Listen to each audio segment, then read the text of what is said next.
Am I audible?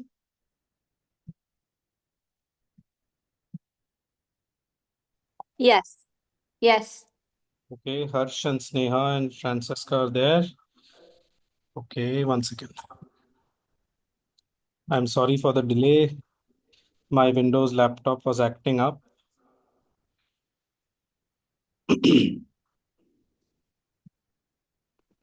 So we have read till the. Okay, we'll just. One second. Dhaval is there. Great. So, Namaste. Sneha, are you there? Yes, I'm here. Sneha, could you just read the second last paragraph? Thus the figure of Krishna. This we had read Yes. yesterday. Yes, please. Yes. Please. Thus, the figure of Krishna becomes, as it were, the symbol of the divine dealings with humanity. Through our egoism and ignorance, we are moved, thinking that we are the doers of the work, wanting of ourselves as the real causes of the result, and that which moves us we see only occasionally as some vague or even some human and earthly fountain of knowledge, aspiration, force, some principle or light or power which we acknowledge and adore without knowing what it is until the occasion arises that forces us to stand arrested before the veil. And the action in which the divine figure moves is the whole wide action of man in life, not merely the inner life, but all this obscure course of the world, which we can judge only by the twilight of the human reason, as it opens up dimly before our uncertain advance, the little span in front. This is the distinguishing feature of the Gita, that it is the culmination of such an action which gives rise to its teaching and assigns that prominence and bold relief to the gospel of works, which it enunciates with an emphasis and force we do not find in other Indian scriptures. Not only in the Gita, but in other passages of the Mahabharata, we meet with Krishna declaring emphatically the necessity of action. But it is here that he reveals its secret and the divinity behind our works. Right. Thank you. It would be better if people could share their screens. It is easier to see the faces and talk rather than, just like that. If it's a question of bandwidth, I understand. But as far as possible, please try to share your screens. Okay. So thank you, Franchi. Yeah. So, Francesca, could you read the next paragraph? Yesterday, we had dwelt at length on the divinity behind our works, and we had quoted three shlokas 3.20, 18.46, and 18.56, which speaks that through karma alone, one can reach the highest perfection. Just to reiterate them and to build the sort of atmosphere which comes with Sanskrit, I'll say those shlokas. 3.20 कर्मणैव हि संसिद्धिम् आस्थिता जनकादयः लोकसंग्रहमेवापि संपश्यन् कर्तुमर्हसि. It is through karma. Okay, I'll just say the Sanskrit. यतः प्रवृत्तिर्भूतानां येन सर्वम् इदं ततं स्वकर्मणा तम अभ्यर्च्य सिद्धिं विन्दति मानवः. And 18.56 सर्वकर्माण्यपि सदा कुर्वाणो मद्व्यपाश्रयः मत्प्रसादादवाप्नोति शाश्वतं padam avyayam. All of them, the common theme in them is that through karma alone, one can reach perfection. This is the secret divinity behind works. All right. So now, Francesca, if you could read the last paragraph.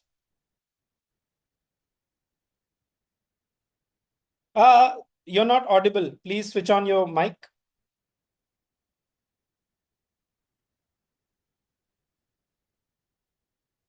No, it's still off. Yes, now on. The symbolic companionship of Arjuna and Krishna, the human and the divine soul, is expressed elsewhere in Indian thought in the heavenward journey of Indra and Kutsha, seated in one chariot, in the figure of the two birds upon one tree in the Upanishad, in the twin figures of Nara and Narayana, the seers who do tapasya together for the knowledge. But in all three, it is the idea of the divine knowledge in which, as the Gita says, all action culminates that is in view. Here it is instead the action which leads to that knowledge and in which the divine knower figures himself. Arjuna and Krishna, this human and this divine, stand together not as seers in the peaceful hermitage of meditation, but as fighter and holder of the reins in the clamorous field, in the midst of the hurtling shafts in the chariot of battle. The teacher of the Gita is therefore not only the God in man who unveils himself in the word of knowledge, but the God in man who moves our whole world of action, by and for whom all our humanity exists and struggles and labors, towards whom all human life travels and progresses. He is the secret master of works and sacrifice and the friend of the human peoples. Yes, thank you. So, the symbolic companionship of Arjuna and Krishna. They are companions as shown in the Mahabharata. They are the best of friends. The age gap between them is not too much. Krishna is not too older to Arjuna. So age-wise also they are close to each other. And basically they are the best of friends. And Arjuna is also a devotee of Krishna. Bhakto sime sakha cheti rahasyam hetad uttamam. Because you are my bhakta and my sakha, that is why sakha means friend. That is why I am giving this knowledge to you. This is what Krishna says. 4.3. Why I say this again and again, last class also I said it, because it is sort of a qualification to get the teaching of the Gita and to be able to follow it fully in life. There are other relations with the divine which we are supposed to develop other than that of friendship. There's a beautiful aphorism of Sri Aurobindo of the rainbow-hued relation. I'll come to that when the opportunity arises. All right. So the symbolic companionship of Arjuna and Krishna, the human and the divine soul, is expressed elsewhere in Indian thought. In the heavenward journey of Indra and Kutsa, seated in one chariot, he is referring to the Rig Veda. I do not know the exact verses, or I have not been able to trace. I haven't made the effort actually to find them out, because for the purposes of the study of the Gita, what he's writing here is quite sufficient. If somebody feels the need, I can try to look them up and give them before the next class happens. All right. But the source is from the Rig Veda Samhita, one of those 10 mandalas. All right.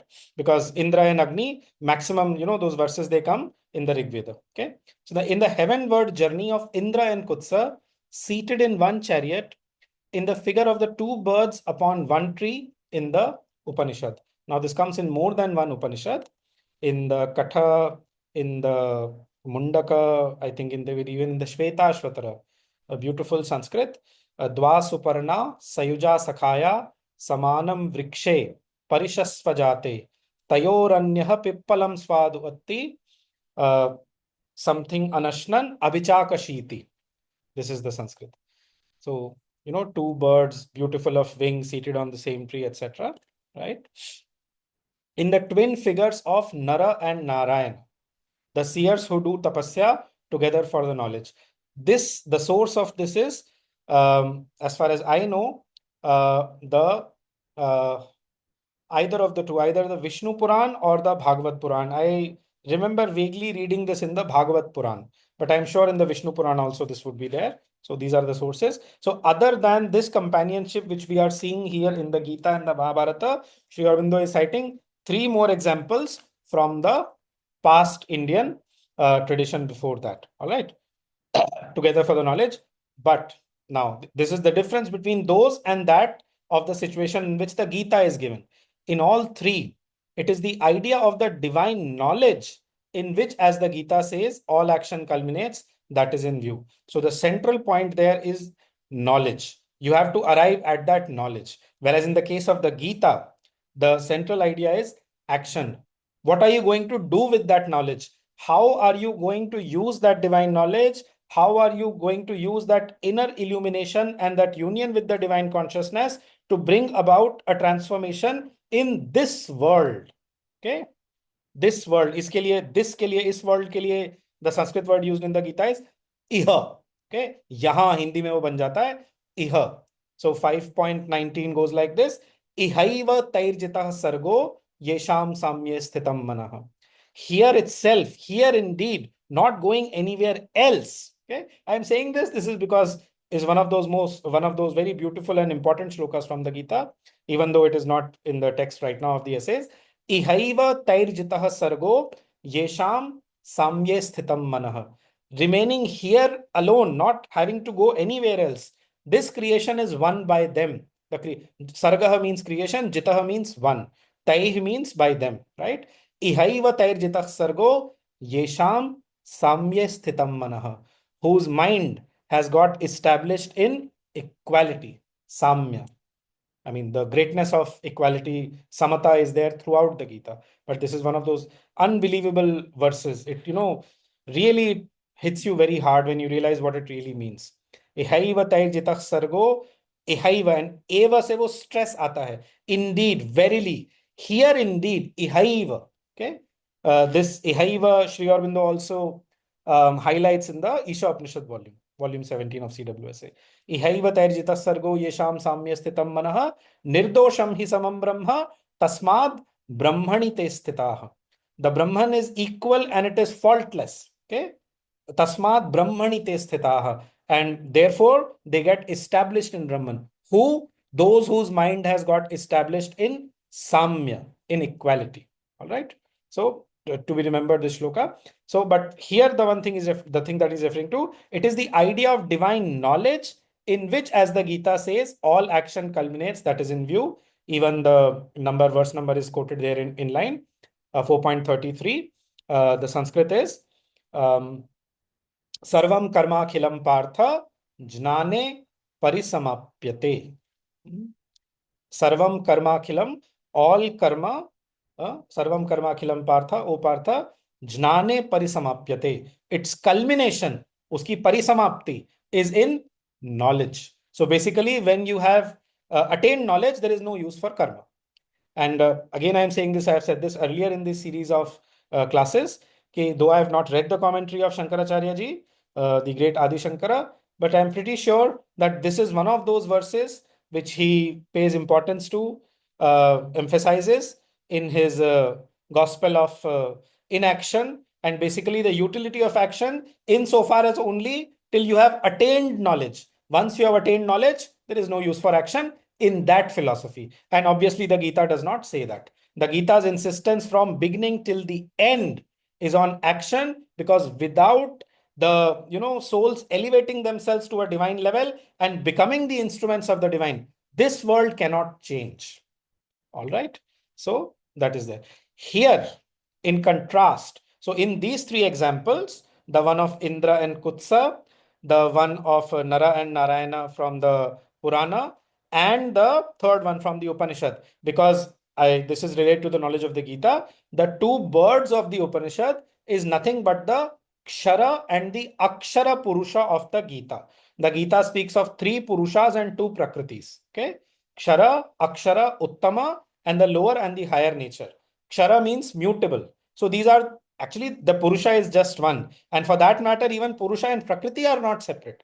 Ekam eva dvitiyam Brahma. The reality is one. Okay, one without a second. There is no two in that. So it's not that Prakriti and Purusha are separate. In fact, the Kshara Purusha is also called Purusha in Prakriti. It is that part of the conscious being, that part of the divine, which is fully involved in the activity, right?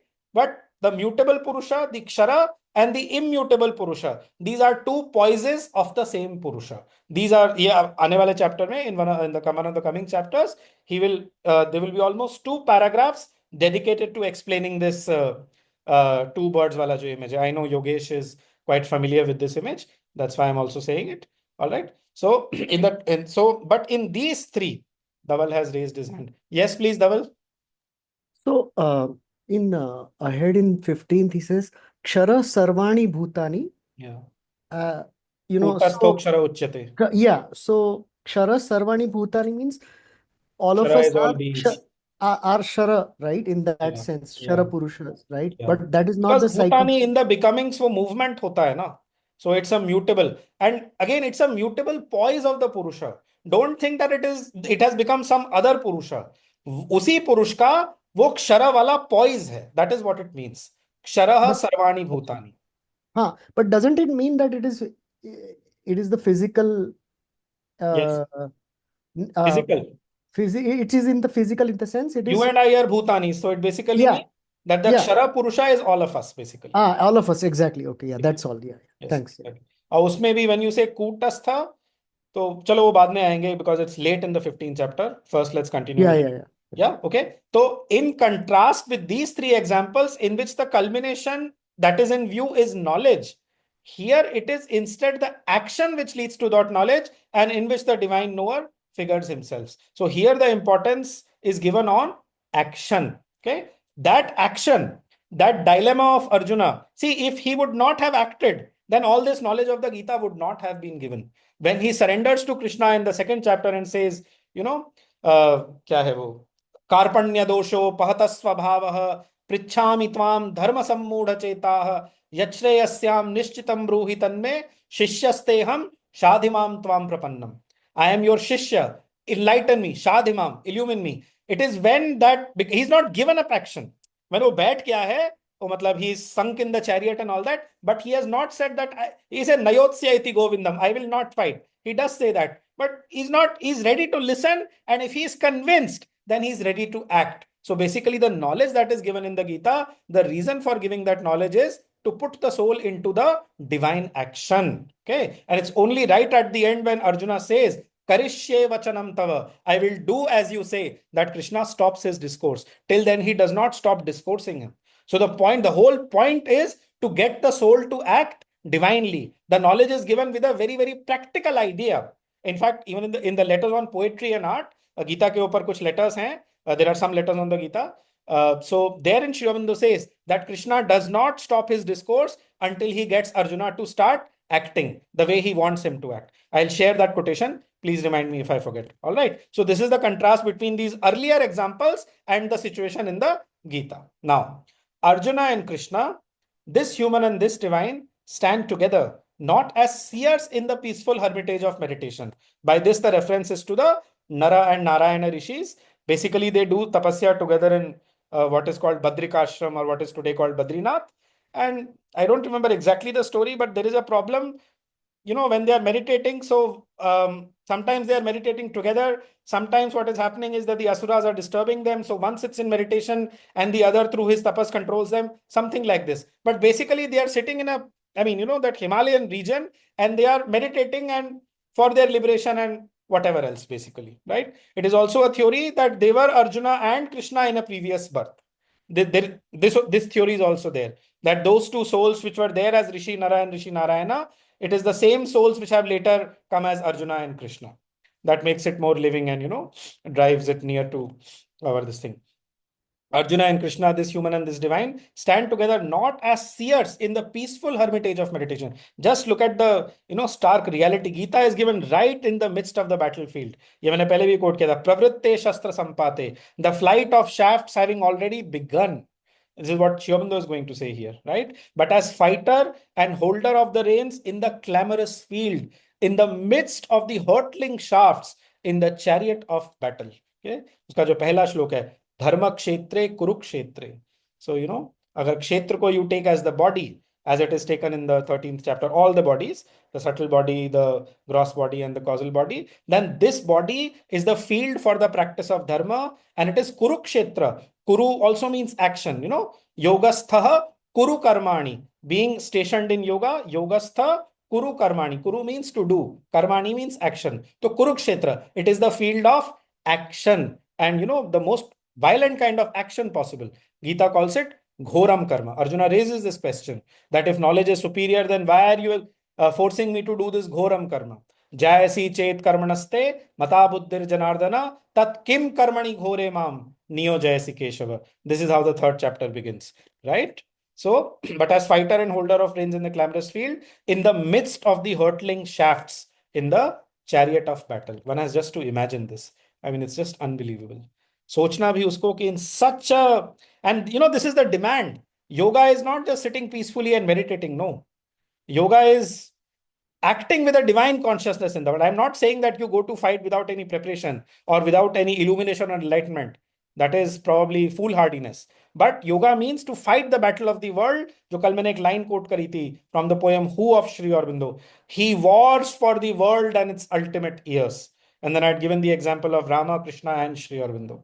How Rama fought all the Rakshasas and Asuras at that time. Then Krishna did the same from beginning to end. Krishna's life, if you see, right from the time he's a toddler till the time, bilkul end tak. I don't know exactly the last phase, who was the last Asura he dealt with. From beginning to end, he's just fighting.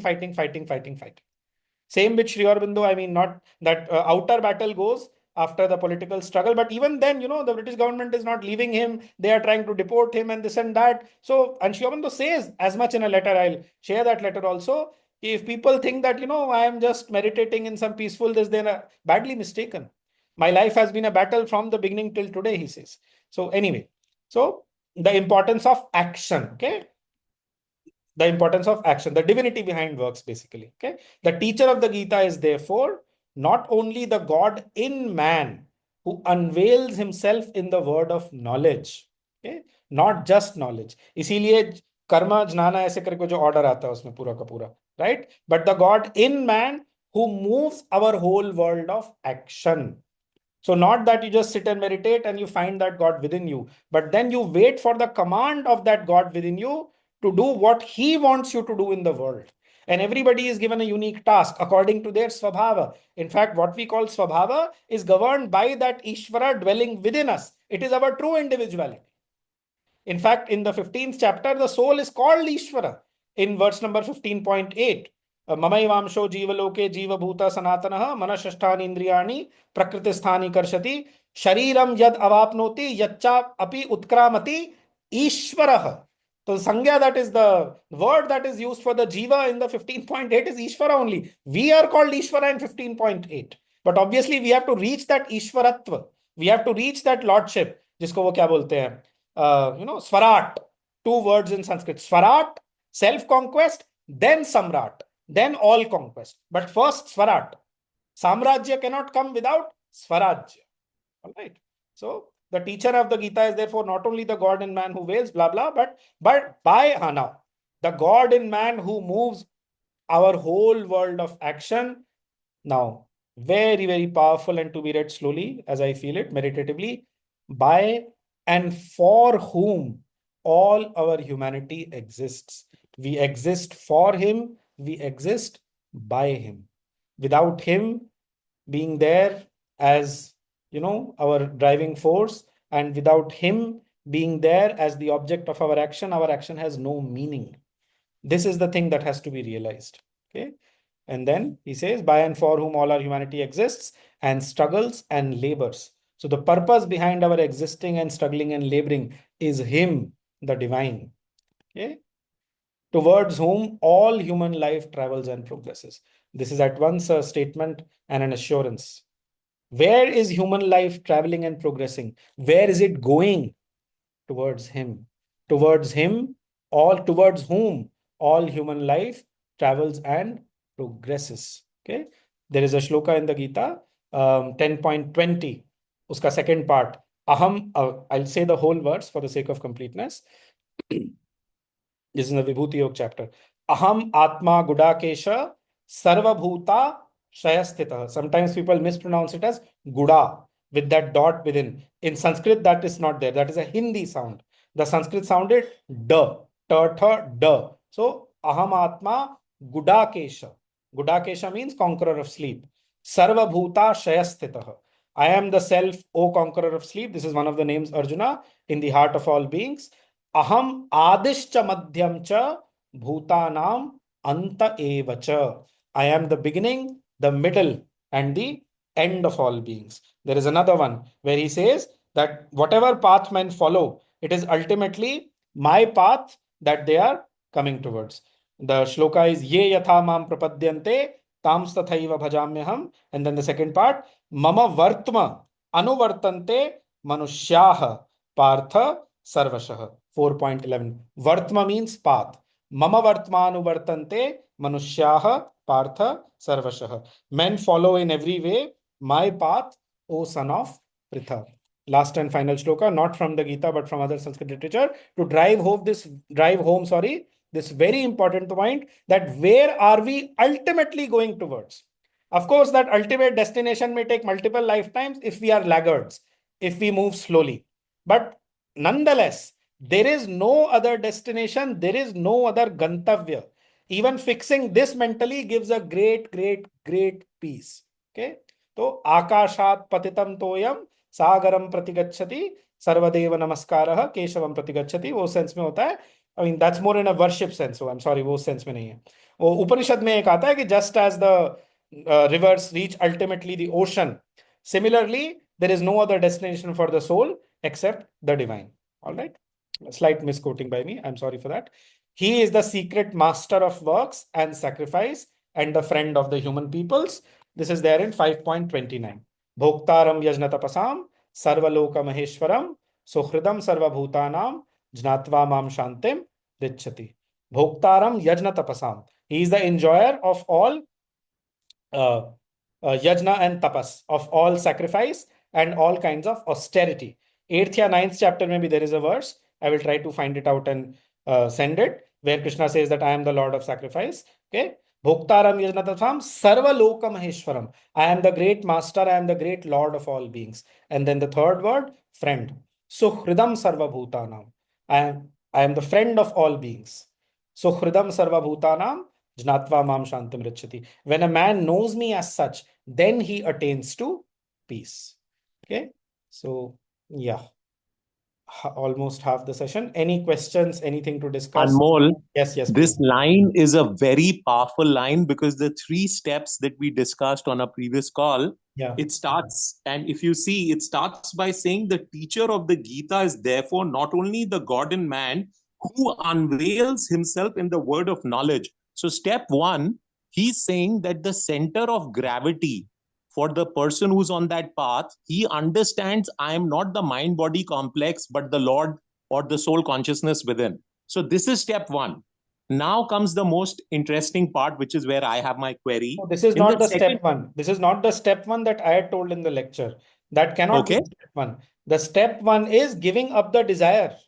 The second step is knowing that you are not the doer. And the third step is getting identified with the Purushottama. If you Correct. want So to this say is it, the step 2 then.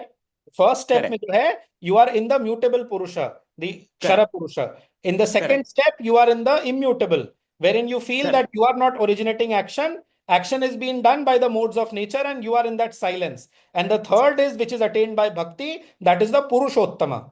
In which state, Correct. basically, you are completely united and you know yourself as the soul, and you know ultimately ki, I am basically nothing but the Lord in an individual poise. Correct. So this is the step 2, where he understands the unveiling happens, that it is the Lord, it Yes. is that one consciousness, which is where Yes. it starts Who by moves our saying, whole world of action. Huh? correct, See, correct. when he says God, na, वो second step में God नहीं आता है. If you remember, I had said this, Brahmani atho mayi.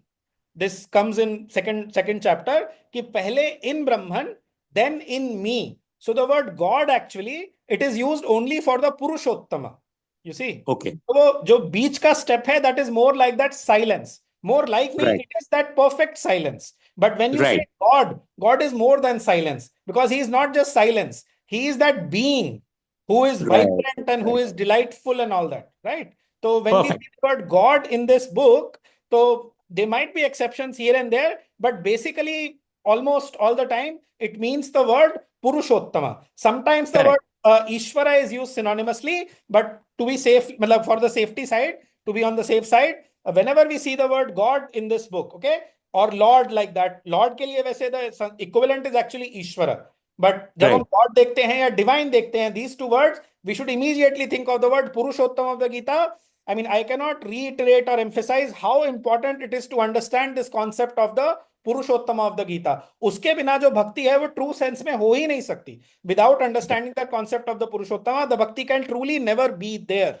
Okay? Right. So Right. that is what it is. So coming to this next part, where it starts with but but the God in man who moves our whole world of action by and for whom all our humanity exists and struggles and labors, towards whom all human life travels and progresses. So here comes the part that it is that Purushottama who is acting, and now comes the action. So in yesterday's session, you talked about the power, we talked about knowledge, power, and love, right? So when this state comes, what is the definition of power here? So when he is the one who becomes the doer and the man identifies completely and understands that it's the Purushottama, realizes it's the Purushottama who's acting through me, through this mind-body Shakti. complex, what is Shakti. the The power? word that you're looking for is basically Shakti. So Shakti, in right. that state, Shakti, what is called the feminine side of existence. So you start feeling that Shakti flowing through you.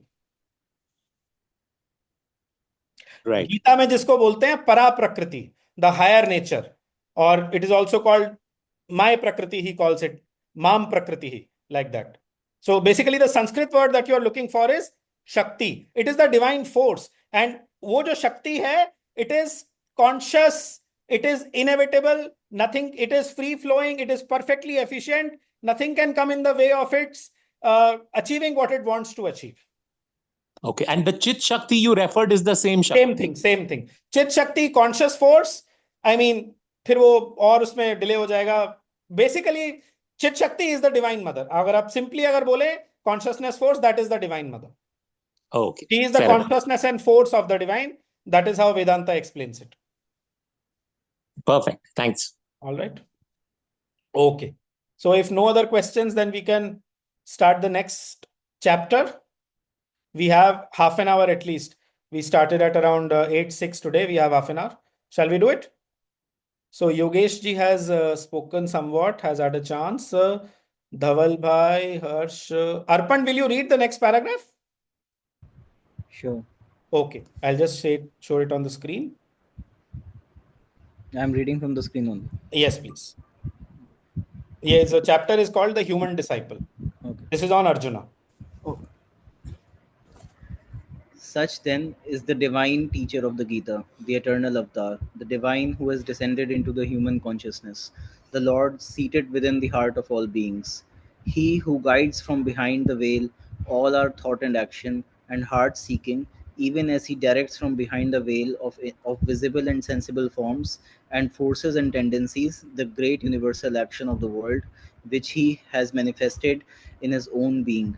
All the strife of our upward endeavor and seeking finds its culmination and ceases in a satisfied fulfillment when we can rend the veil and get behind our apparent self to this real self, can realize our whole being in this true Lord of our being, can give up our personality to and into this one real person, merge our ever dispersed and ever converging mental activities into his plenary light, offer up our errant and struggling will and energies into his vast, luminous, and undivided will, at once renounce and satisfy all our dissipated, outward moving desires and emotions in the plenitude of his self existent bliss. This is the world teacher, of whose eternal knowledge all other highest teachings is but the various reflection and partial word. This, the voice to which the hearing of our soul has to awaken. Beautiful. Thank you so much for reading. बहुत ही deep और profound है and very mantric. So I'll try to read it as slowly, Ideally, we should not try to explain anything in this, but just otherwise it just becomes a reading and can become even mechanical. So such then is the divine teacher of the Gita. Now, keeping in mind that there was a gap of 1 month between one chapter and the next. Okay. So every time at the beginning of the next version of the Arya, अगले महीने का जो issue आ रहा है, Sri Aurobindo kind of connects it with the previous one. In the first paragraph, usually he makes the connection with the last chapter. That is how he proceeds in a lot of his Arya writings. Life divine ho chahe ye ho, right? Okay. So such then is the divine teacher of the Gita, the eternal avatar. Again, I had said that this word eternal avatar is a, contradiction in terms. Because normally when we think of avatar as somebody in a chronological way. Na? Rama and Krishna descended in time frame. The eternal avatar means the avatar, the divine who is within us all the time. The eternal companion of Nara, the Narayana. All right. So such then is the divine teacher of the Gita, the eternal avatar, the divine who has descended into the human consciousness. Again, the word avatar means descent. Ava means down. Three means to cross over. So literally means crossing down from the higher hemisphere to the lower hemisphere, from the Paraprakriti to the Aparaprakriti, right? Text. Yes. The divine who has descended into the human consciousness, the Lord seated within the heart of all beings. 18.61. Ishvaraha sarvabhutanam hriddeshe tishtati. Ishvaraha, Lord, sarvabhutanam, of all beings, Shashti Bahuvachan, hriddeshe, in the region of the heart, tishtati, established. Arjun Tishtati. Arjuna मैं जान के नहीं बोल रहा. But for preserving The the word mantra. Arjuna is not there in the essays on the Gita text, but you are right. Ishvaraha sarvabhutanam hriddeshe Arjuna tishtati. The Lord is established, O Arjuna, in the heart of all beings. All right. So thank you for that, pointing it out. He who guides from behind the veil all our thought and action and hearts seeking. Okay? वो पीछे है. He is there behind the veil, whether we know it or not. And he is there inside everybody. Sarva Bhutanam. उसमें ये नहीं है Sarva Bhutanam minus this. It is Sarva Bhutanam. Okay. He who guides from behind the veil all our thought and action and heart seeking, even as he directs from behind the veil of visible and sensible forms and forces and tendencies, the great universal action of the world which he has manifested in his own being. This covers everything that we see in the universe, all the visible and sensible forms, whatever they may be. Okay. So behind them also, it is the divine who is acting through them, and it is the divine who is fulfilling his own manifestation through these forms and forces. All right. All the strife of our upward endeavor and seeking finds its culmination and ceases in a satisfied fulfillment. This is what the 15th chapter mein the word aata hai, kritakritya. Kritakritya means you have nothing more to do. But when does that kritakritya happen? When you have known the Purushottama, not before. All the strife and ceases in a satisfied fulfillment when we can rend the veil. Again, he mentions that word veil. A veil behind the heart, and he's talking of the Lord within the heart here. Okay, a veil behind the heart, lid over the mind, divides us from the divine. Love and devotion rend the veil, which is why the Gita's emphasis on bhakti. Okay, for realizing that Purushottama, for entering into that, bhakti is necessary. Without bhakti, you cannot enter into the consciousness of the Purushottama. This comes in the 11.55 mein aata hai, the last verse of the 11th chapter, and then the Bhakti Yoga chapter follows.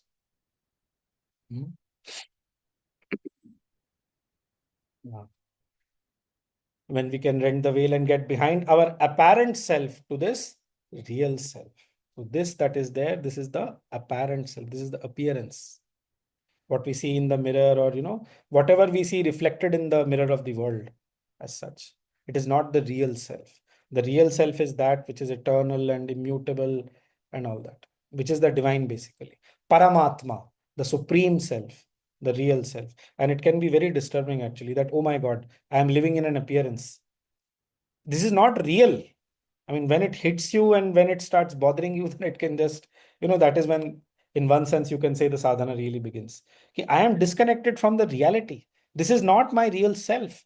What till now I was thinking was my real self, right? So behind our apparent self to this real self can realize our whole being in this true Lord of our being.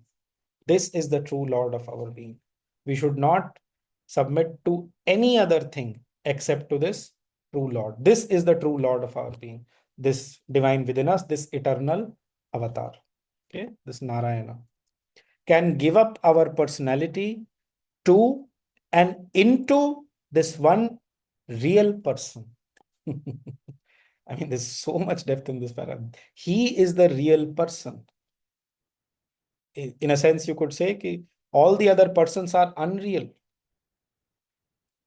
Those persons attain to their reality when they find that real person within themselves, or rather when they find this real person, this Purushottama, as the source of their being, through whom and by whom and for whom they exist. All right. Merge our ever dispersed and ever converging mental activities into his plenary light. So ever dispersing ke liye, in the second chapter of the Gita, there is one word, Bahushakha, 2.41 mein, many branched. So there it says कि जो बहुशाखा है, it does not reach anywhere. Bahushakha hirantascha buddhoyo vyavasayinam. The irresolute mind, it is many branched and it fails to reach its goal. Right? So coming back, merge our ever dispersed and ever converging mental activities into his plenary light. Plenary means complete. Complete or plenary, in the common word is plenitude, plenary, complete. All of them come from the same root. Exact, as I said, Chambers dictionary jo hai, that is the dictionary that Sri Aurobindo used to use. The app is there on Android, at least it is there. And I mean, if you want to have the meaning of the words, because the meanings of words also evolve over a period of time. It's almost 100 years, more than 100 years since Sri Aurobindo wrote this book. Of course, 99.9% would remain the same. But to get the, उसमें बहुत सारे meanings होते हैं, even the older meanings are there. So the Chambers is the best dictionary. उसमें roots भी होते हैं, Latin roots, Greek roots, all of them are there. Okay, so that is what I have been told and recommended is the best dictionary for studying Sri Aurobindo's English works. All right. Plenary light, offer up our errant and struggling will and energies into his vast, luminous, and undivided will. At once, renounce and satisfy all our dissipated, outward moving desires and emotions in the plenitude of his self-existent bliss. This, 2.55, the last section of the second chapter of the Gita. Prajahati yada kaman sarvan partha manogatan atmanyevatmana tushtaha sthita prajnas tadochyate. When you have cast out these desires from yourself, Prajahati yada kaman, kaman means desires, sarvan, all of them, partha manogatan, that which were moving in your mind, okay, partha manogatan, atmanyevatmana tushtaha, atmani, in the self, saptami ekvachan, okay, atmani eva atmana tushtaha. Atmana is third case, instrumental. Atmana means by the self. So satisfied in the self, by the self. खुद के द्वारा खुद में ही संतुष्ट रहना. What he is calling here, self-existent bliss. One of the most important quarter of a verse from the Gita as regards, fulfillment. Atmanyevatmana tushtaha. Just meditating on this phrase. Have I reached that state? I should reach that state. Atmanyevatmana tushtaha. I should not need anything else for my satisfaction. Of course, it cannot be attained overnight or at once. It will be a process gradually.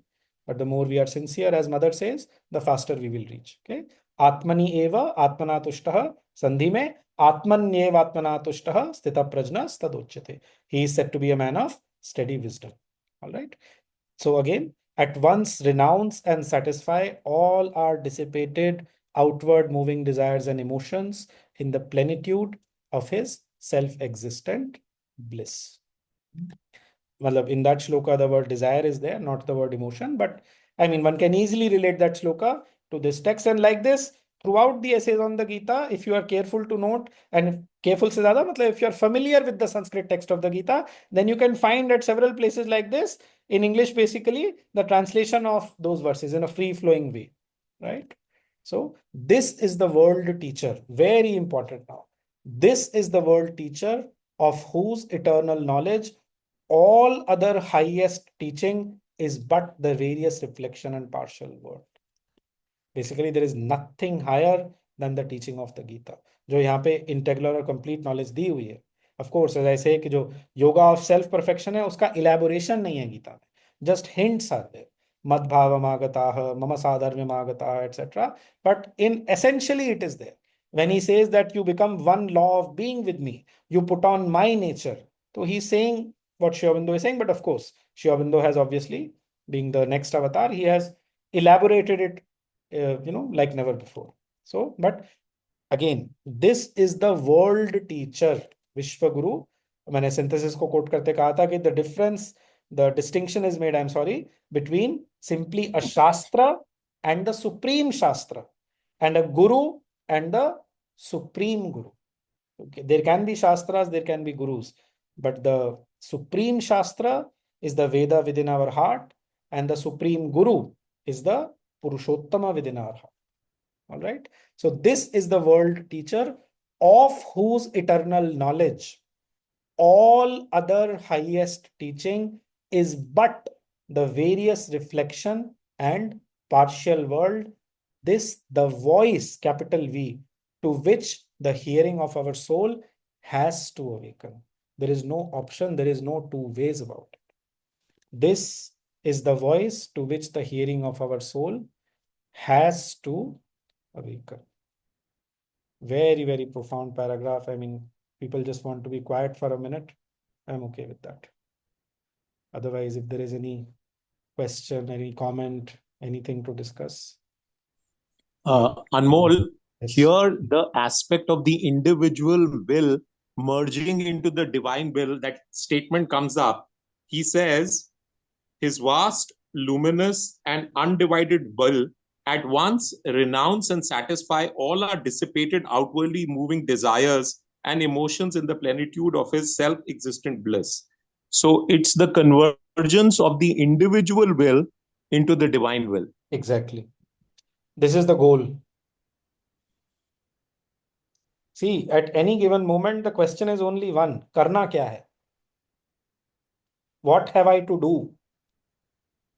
And that can only be answered when the union of our will with the divine will has happened. And that cannot happen without the practice of Karma Yoga.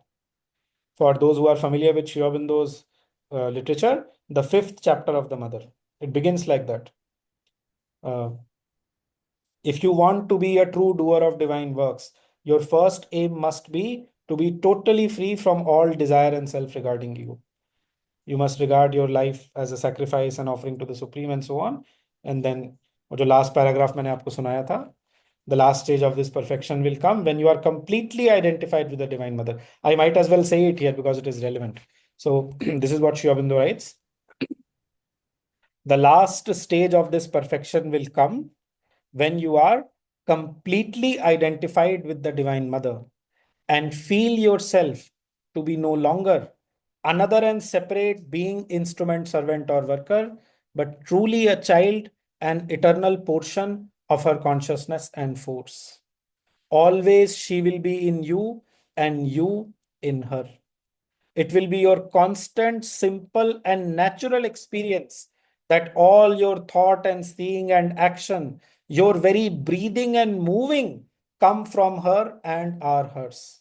You will know and see and feel that you are a person and power formed by her out of herself, put out from her for the play, and yet always safe in her, being of her being, consciousness of her consciousness, force of her force, ananda of her ananda. When this condition is entire and her supramental energies can freely move you, then you will be perfect in divine works. Knowledge, will, action will become sure, simple, luminous, spontaneous, flawless, and outflow from the Supreme, a divine movement of the eternal. So that is the perfection of Karma Yoga, where the individual will is completely united with the divine will. Then you no longer feel that you are, as he said, no longer another and separate being, instrument, servant, or worker, but truly a child and eternal portion of her consciousness and force. Beautiful. Thanks. Okay. So shall we read the next paragraph? Shall we do it? Or the session has become a little heavy today? Because this first paragraph is just so profound and deep. I mean, what to do? The whole book is like this, basically. We might find ourselves being able to cover just one paragraph in 1 hour as the book proceeds. I think that's enough in the sense that we should not rush in the Yeah, sense I that also feel so. But because since this has to 1 be hour had been assigned for it, so at least we can just read the next paragraph. I do not mind reading it purely. Maybe the explanation can be. or We maybe can what you see. just said, play What the does mother's. everybody say? There are other people also here. Arpan is there. Anmol, I have one Francisca, request. If you can play the mother's voice on that what you just said right now. It's very Can we do a meditation on the mother's voice? That would be really nice. Okay. Can you open up that Yeah, same yeah, thing? yeah. 1 second. Hold on. Wait. I have it here if you want 1 me to. second. 1 second. 1 second. Multiple participants can share simultaneously. I'm sharing it. Dhaval bhai, can you please? What you do is please you play the 5th chapter of the Mother. Yeah. All right. Thank you. You have the text with you? I'll show the text on the screen. Yeah, if you don't mind. Why to Or I mind? can do that. I have both. I'll also do it. आप भी कर लो जिसका जल्दी हो जाता है. ठीक हो गया चलो. हो So गया तो आप दिखा दो फिर otherwise confusion होगा. ठीक है. Okay. Dhaval has started screen share. Choose tab to view. Yeah, sorry, it's annotated with my highlighted Doesn't stuff. matter. But I'm not able to see it on screen as yet. Really? And will you be able to do both things? Play Yeah, the yeah, audio yeah. as well as show the screen? Yeah. I'll be able to do both, but are you not able to see? I'm already sharing it. Wait. That's why I said, let me do it. Yeah, it's visible. Visible? It's visible. Yes. This font is okay, or you want me to increase it? Yeah, it is visible to me. Increase the font. Just play the mother's voice now, Dhaval bhai. Yeah.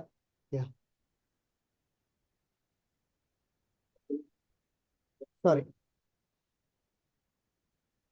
If you want to be a true doer of divine works, your first aim must be to be totally free from all desire and self-regarding ego. All your life must be an offering and a sacrifice to the Supreme. Your only object in action shall be to serve, to receive, to fulfill, to become a manifesting instrument of the divine Shakti in her work. You must grow in the divine consciousness till there is no difference between your will and hers. No motive except her impulsion in you. No action that is not her conscious action in you and through you. Until you are capable of this complete dynamic identification, you have to regard yourself as a soul and body created for her service, one who does all for her sake. Even if the idea of the separate worker is strong in you, and you feel that it is you who do the act, yet it must be done for her. All stress of egoistic choice, all hankering after personal profit, all stipulation of self-regarding desire must be extirpated from the nature. There must be no demand for fruit and no seeking for reward. The only fruit for you is the pleasure of the Divine Mother and the fulfillment of her work. Your only reward, a constant progression in divine consciousness and calm and strength and bliss. The joy of service and the joy of inner growth through works is the sufficient recompense of the selfless worker. But a time will come when you feel more and more that you are the instrument and not the worker. For first, by the force of your devotion, your contact with the Divine Mother will become so intimate that at all times you will have only to concentrate and to put everything into her hands, to have her present guidance, her direct command or impulse, the sure indication of the thing to be done and the way to do it and the result. And afterwards, you will realize that the divine Shakti not only inspires and guides, but initiates and carries out your works. All your movements are originated by her. All your powers are hers. Mind, life, and body are conscious and joyful instruments of her action, means for her play, molds for her manifestation in the physical universe. There can be no more happy condition than this union and dependence. For this step carries you back beyond the borderline from the life of stress and suffering in the ignorance into the truth of your spiritual being, into its deep peace and its intense ananda. While this transformation is being done, it is more than ever necessary to keep yourself free from all taint of the perversions of the ego. Let no demand or insistence creep in to stain the purity of the self-giving and the sacrifice. There must be no attachment to the work or the result, no laying down of conditions, no claim to possess the power that should possess you, no pride of the instrument, no vanity or arrogance. Nothing in the mind or in the vital or physical parts should be suffered to distort to its own use or seize for its own personal and separate satisfaction the greatness of the forces that are acting through you. Let your faith, your sincerity, your purity of aspiration be absolute and pervasive of all the planes and layers of the being. Then every disturbing element and distorting influence will progressively fall away from your nature. The last stage of this perfection will come when you are completely identified with the Divine Mother and feel yourself to be no longer another and separate being, instrument, servant, or worker, but truly a child and eternal portion of her consciousness and force. Always she will be in you and you in her. It will be your constant, simple, and natural experience that all your thought and seeing and action, your very breathing or moving, come from her and are her.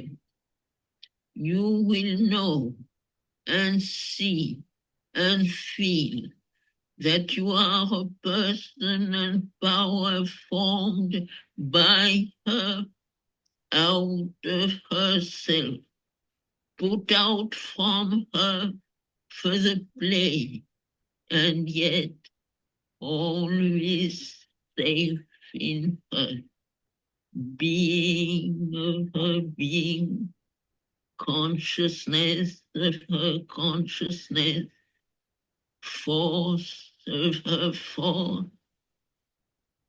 Ananda of her Ananda. When this condition is intact and her supramental energies can freely move you, then you will be perfect in divine work. Knowledge, will, action will become sure, simple, luminous, spontaneous, flawless, an outflow from the Supreme, a divine movement of the eternal.